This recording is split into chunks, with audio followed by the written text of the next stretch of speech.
नमस्कार दोस्तों, स्वागत है आप सभी का मेरे YouTube चैनल स्टेनो गुरु शिवा में। दोस्तों शुरू करते हैं आज की सेशन। गति लेखन संख्या 6, गति 80 शब्द प्रति मिनट। स्टार्ट।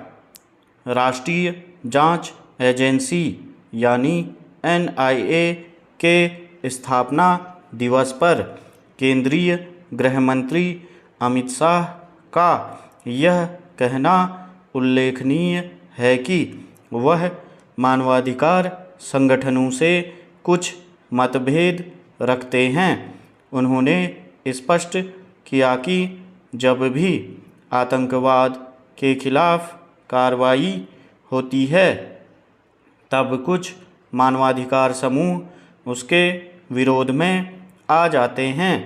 यह एक सच्चाई है और यह काम केवल राष्ट्रीय स्तर पर ही नहीं बल्कि अंतर्राष्ट्रीय स्तर पर भी होता है।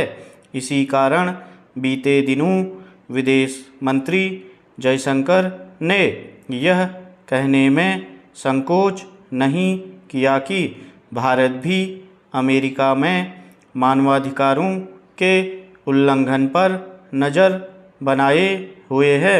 उन्हें यह टिप्पणी इसलिए करनी पड़ी क्योंकि अमेरिकी विदेश मंत्री ने यह कहा था कि उनका देश भारत में मानवाधिकारों के हनन की निगरानी कर रहा है। यह अच्छा हुआ कि भारत ने अमेरिकी सांसद इल्हान उमर के पाकिस्तान दौरे के समय उनकी गुलाम कश्मीर की यात्रा पर भी दो टूक शब्दों में कहा कि यह उनकी ओछी राजनीति का परिचायक है। समस्या केवल यह नहीं है कि कुछ देश संकीर्ण इरादों से लैस होकर मानवाधिकारों के मामले में भारत को उपदेश देना अपना अधिकार समझते हैं, बल्कि यह भी है कि मानव अधिकारों की बात करने वाले कई ऐसे नेता और एमनेस्टी इंटरनेशनल जैसे संगठन हैं जो यह काम खुले दुराग्रह के साथ करते हैं। ऐसा करते हुए वे आतंकियों की करतूत की अनदेखी ही करते हैं। जैसे मानवाधिकार की आड़ लेकर अपने अन्य इरादों की पूर्ति का काम विभिन्न देश और उनके संगठन करते हैं, वैसे ही स्वदेश में यही काम कुछ राजनीतिक दल भी करते हैं।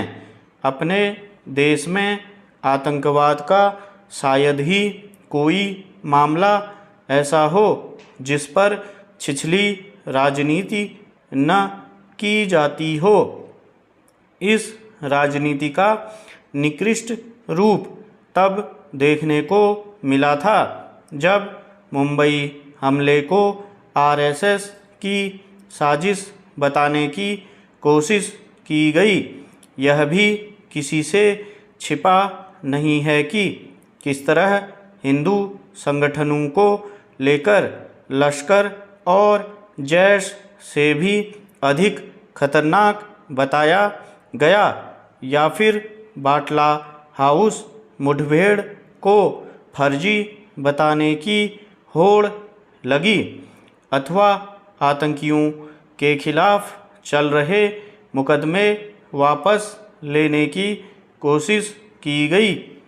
क्या इससे खराब बात और कोई हो सकती है कि राजनीति आतंकवाद से लड़ने में बाधक बने?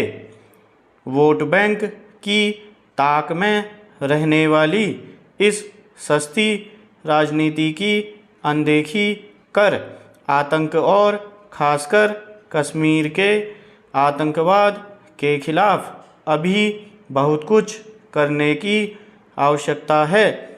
इसी तरह नक्सलवाद के खिलाफ भी निसंदेह आतंकवाद पर लगाम लगाने के मामले में NIA ने एक महत्वपूर्ण भूमिका निभाई है।